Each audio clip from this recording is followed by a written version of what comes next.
Bismillahirrahmanirrahim. Assalamualaikum warahmatullahi wabarakatuh. Oke, untuk hari ini kita perkuliahannya online ya.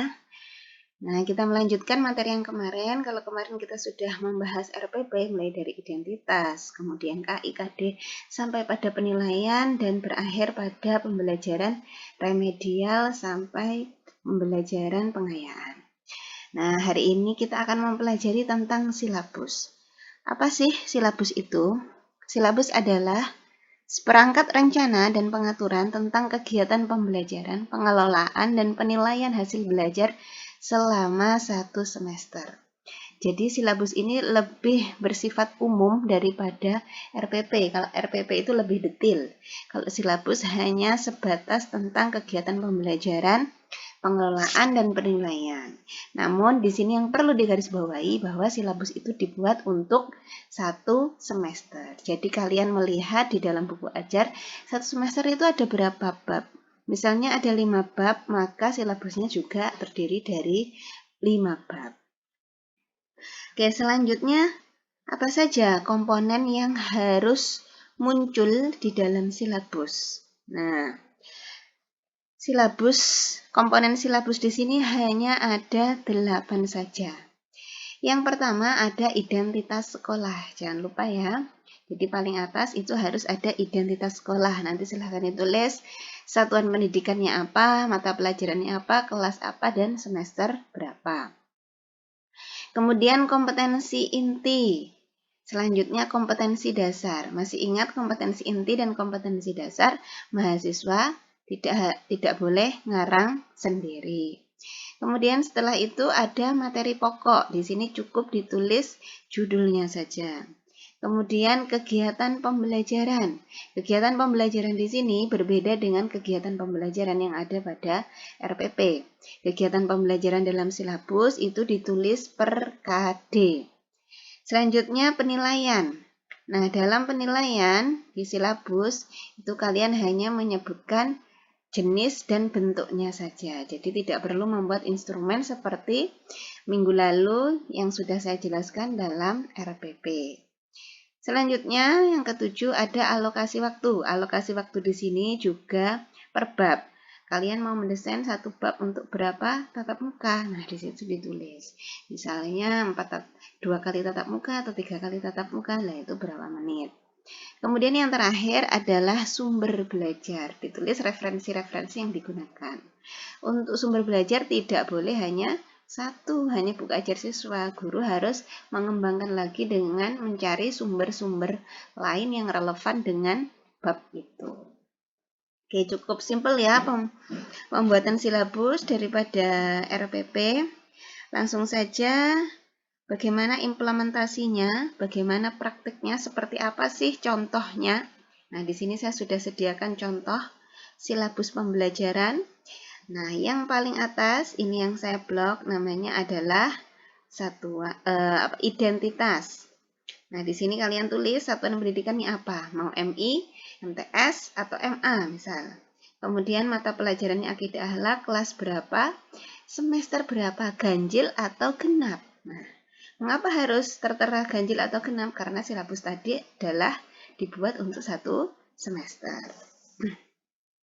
Selanjutnya setelah komponen yang pertama ada KI, di sini tinggal ambil aja ya. Kemudian selanjutnya dibuat kolom. Nah, tadi kan di atas sudah ada 2 komponen, ada KI, ada satuan pendidikan. Berarti sisanya tinggal 8 komponen.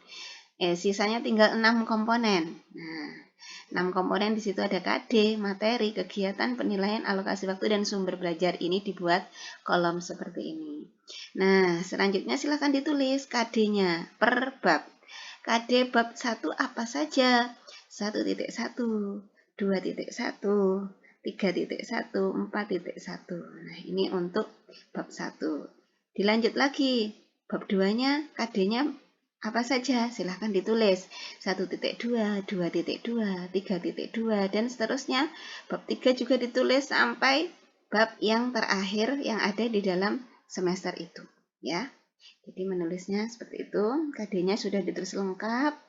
Kemudian kita beralih ke materi pokok. Nah, tadi sudah saya sebutkan di awal ya, materi pokok itu judulnya saja. Nah, nulisnya di mana? Bu, kok nggak ditulis setiap kolom? Tidak perlu, karena ini kan kolom yang 4 kolom pertama, itu kan KD dari bab 1, maka materi pokoknya silahkan ditulis pada KD yang ketiga. Kenapa harus yang ketiga? Karena KD ketiga ini adalah KD tentang pengetahuan kognitif. Materinya apa? Di sini judul materinya, ya. Oke, kalau sudah selesai, dilanjut kolom berikutnya, kegiatan pembelajaran. Masih ingat kemarin kegiatan pembelajaran harus diawali dengan subjek. Siapa yang berkegiatan? Apakah guru ataukah peserta didik? Nah, di sini kegiatan pembelajarannya dibuat per KD. Kira-kira kalau KD-nya ini seperti ini, kegiatannya apa? KD-nya sikap berarti kegiatannya apa? KD-nya pengetahuan, nah, serta didik dan gurunya ngapain saja. Nah, ini lebih simpel daripada yang ada di RPP. Kegiatan sampai pada akhir, pada KD aspek psikomotor, di situ kalian tulis semua kegiatannya. Kalau sudah selesai, kita beralih pada kolom berikutnya, yaitu kolom penilaian. Dalam kolom penilaian, ini juga ditulis per KD. KD 1 dan KD 2, dia ikutnya adalah penilaian sikap. Jadi penilaian sikap itu meliputi dua aspek, yaitu aspek spiritual dan juga aspek sosial emosional, ya. Nah, nanti kalian pilih. Di sini sudah saya kasih pilihan, ada observasi, ada penilaian diri, ada penilaian teman sejawat, ada jurnal atau catatan. Jadi, nah ini kalian mau pilih yang mana? Misalnya pilih observasi, maka ini sama. Kalau yang atas observasi, maka yang 2.1 juga observasi. Bu, mau pakai 2 ya silahkan. Intinya ini satu bab, itu menggunakan satu penilaian afektif. Ya. Nah, nanti silahkan dipilih mau apa. Kemudian penilaian aspek kognitifnya mau pakai apa? Tes lisan, tes tulis, penugasan, atau mungkin ketiga-tiganya. Cukup ditulis seperti ini, bentuknya apa? IC dan pilihan ganda. Tidak perlu membuat instrumennya. Kalau yang RPP kemarin wajib dibuat instrumen, harus lengkap.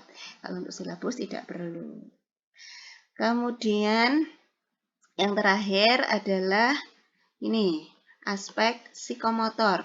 Aspek psikomotornya mau pakai apa? Unjuk kerja kah, proyek, atau portofolio? Unjuk kerja ini nanti bentuknya apa? Kasih dalam kurung. Kalau misalnya dia praktik sosiodrama atau bermain peran, maka unjuk kerjanya adalah praktik sosiodrama. Kalau dia presentasi, maka unjuk kerjanya adalah hasil presentasi. Kalau di hafalan, maka di sini ditulis praktik unjuk kerja hafalan. Nah, ya. Selanjutnya, alokasi waktu. Nah, alokasi waktu di sini juga diisi pada kolom ketiga, yaitu kolom aspek pengetahuannya. Karena dalam menyusun alokasi waktu, kita kan mengacunya pada materi. Jadi tidak mengacu pada sikap, karena sikap itu include di dalamnya. Kita ngajar kan mesti ngajarnya materi. Sikap itu hanya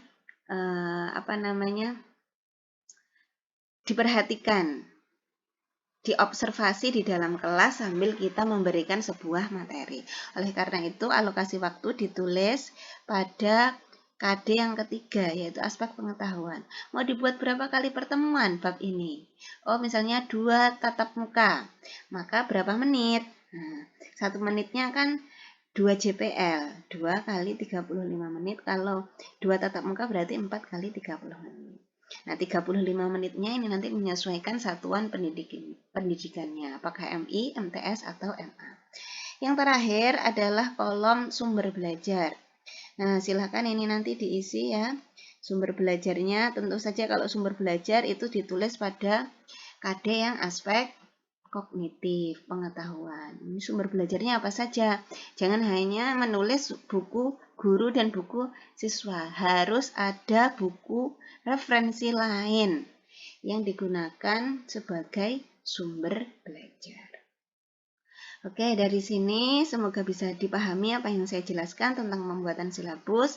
Silahkan setelah ini kalian mengerjakan tugas kelompok. Nah, tugas kelompoknya adalah membuat silabus sesuai dengan pembagian kelompok masing-masing. Jadi dulu di awal kan sudah saya bagi kelompoknya, silahkan di situ mengerjakan, nanti dikumpulkan di classroom. Dalam classroom, materi yang saya sampaikan hari ini sudah saya share, dan di situ ada beberapa fitur ya, di dalam classroom ada fitur forum, ada fitur tugas kelas. Nah, nanti silahkan dibuka fitur tugas kelas, ini merupakan tugas yang pertama yang nanti akan saya masukkan ke penilaian. Ingat bahwasanya penilaian tugas itu poinnya cukup besar, yaitu 25%, jadi harus dikerjakan. Untuk pengumpulannya maksimal 1 minggu ya. Oke, sekian dari saya. Wassalamualaikum warahmatullahi wabarakatuh.